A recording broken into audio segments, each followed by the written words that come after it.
The Caligula Effect Overdose is the enhanced remake of the Caligula Effect, a pseudo-turn-based JRPG that first released in North America on the PlayStation Vita in May of 2017. With Takuya Yamanaka at the helm directing the game, and ex-Persona 1 and 2 writer Tadashi Satomi taking on the plot and character writing, this was a game that many people were looking forward to. However, being previously tied to the Vita made many people miss their opportunity to play it. Even Vita devotees like myself ended up spacing on the original release. And so, this new enhanced version that has been ported to the PlayStation 4, the Nintendo Switch, and the PC, set to release on March 12th of 2019 in North America, is my first time getting to play this game. Today we are looking at the Caligula Effect Overdose on the Nintendo Switch, because that is what NIS America sent me a code for. Once again, thank you NIS America for the code and for the support. With all that forward out of the way, let's look at this game starting with the story.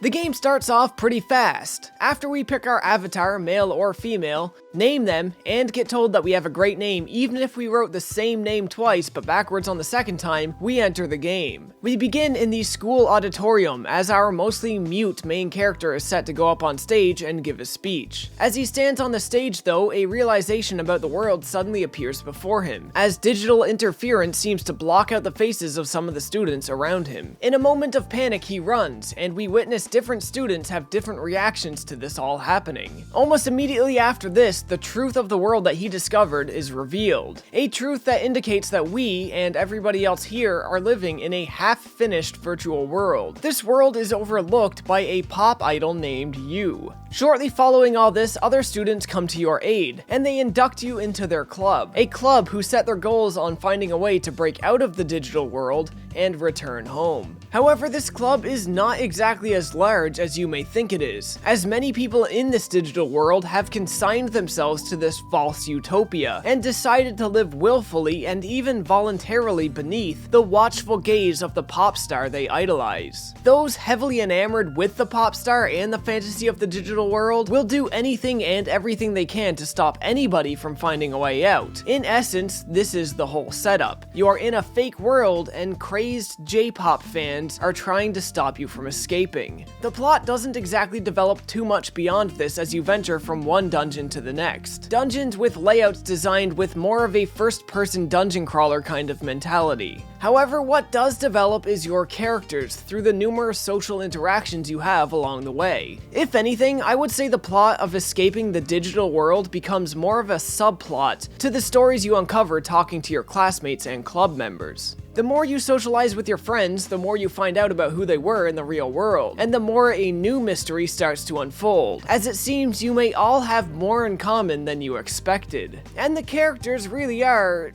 well, they're not bad. They're pretty good all things considered, but the cast is very bloated, especially for the 23 to 24 hour runtime of the game, and it's bloated even without the new characters that they added in the Overdose version.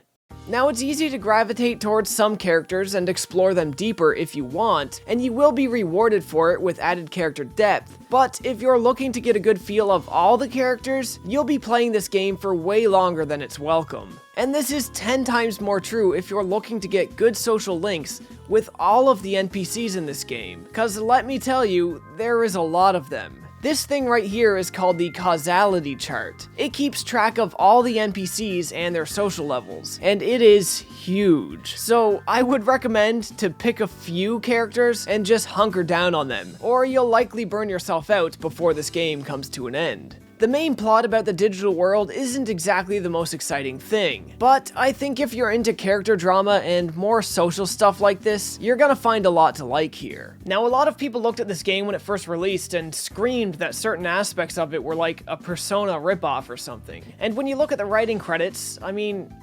obviously, but I'm gonna let it slide on this one. Saying that this ripped off Persona would be like saying George Lucas ripped off Star Wars if he decided to make another space battle kind of movie. So, brushing that contention aside, let's take a look at the battle system. Earlier, I described the battle as being a pseudo-turn-based JRPG system, and that's because I'm not 100% sure how to categorize it. Basic things like your HP for health and SP for special skills still exist, and you do have something of an equip screen, though it's more like putting on a few accessories than actual armor, but everything else is a bit unorthodox. When you run into an enemy on the map, the stage turns into a small sectioned off arena, but the world outside of the arena keeps moving, and if other enemies happen to walk by while you're fighting, they will also join the battle. When your turn comes around, you can take 3 actions, one after another, whether it be moving, blocking, or attacking. As you choose your actions, you can watch a prediction of how it's all going to play out and plan around the prediction. However, the predictions are not 100% guaranteed, and to increase your odds of predicting right, you'll need to train with certain move types. If some moves are happening too early, you can also choose to push them further on the time chart here as well. When you're happy with the predicted outcome of all 3 of your planned skills, you can commit to the action and then watch it all unfold. If the enemy is still alive after your turn, you choose 3 more actions, rinse and repeat. You can have up to 4 teammates in battle at a time, and planning for all 4 of them simultaneously can be a fun and interesting task, though it takes a little bit to get the hang of. Some people have moves that only work if the enemy is airborne or grounded, and other people have moves that will make the enemy airborne or grounded. And planning all of these things around each other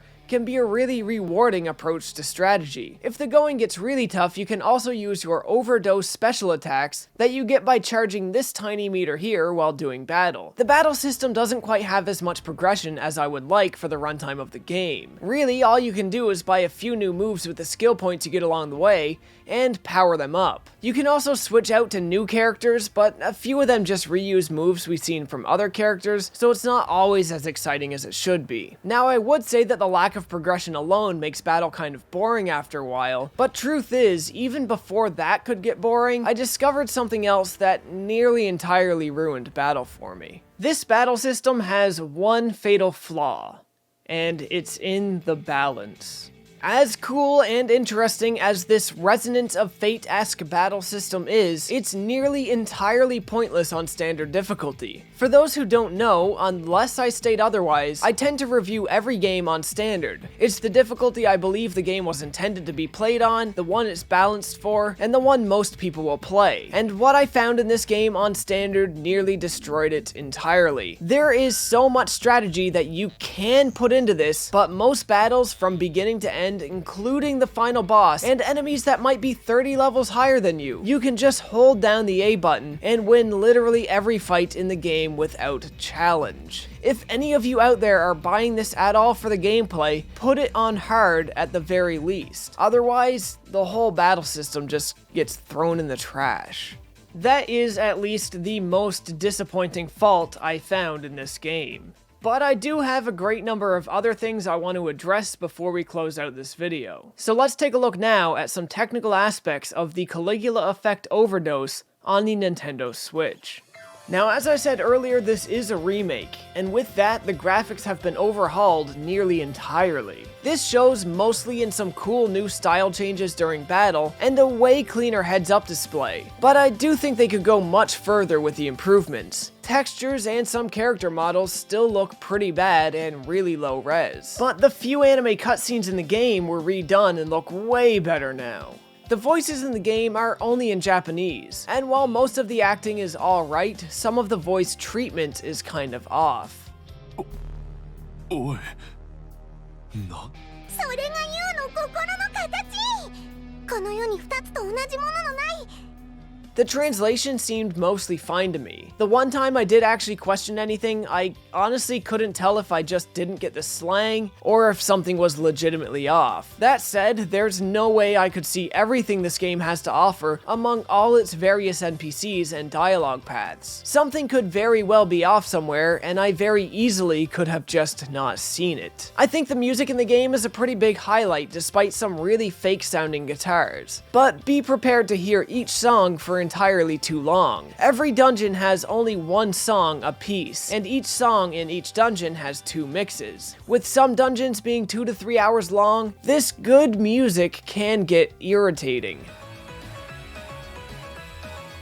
やれやれキリがねえなシャーゴドカーッと Sound effects are fine. There's nothing great here, but there's nothing offensive either. There is a New Game Plus mode as well if you want more for your time and money. With those basics covered, let's look at some of the performance and stability issues I ran into along the way. Occasionally, videos for tutorials would glitch out. Some cutscenes would play incredibly loud. The frame rate tanked a few times, and the game crashed 3 times in my entire playthrough. One of those 3 crashes was during the post-game cutscene, which meant I had to fight the final boss again. Of course, I could just hold the A button, but it's still kind of irritating. In one dungeon during dialogue segments, the textures would despawn, and they wouldn't reload until I left the dungeon and came back in.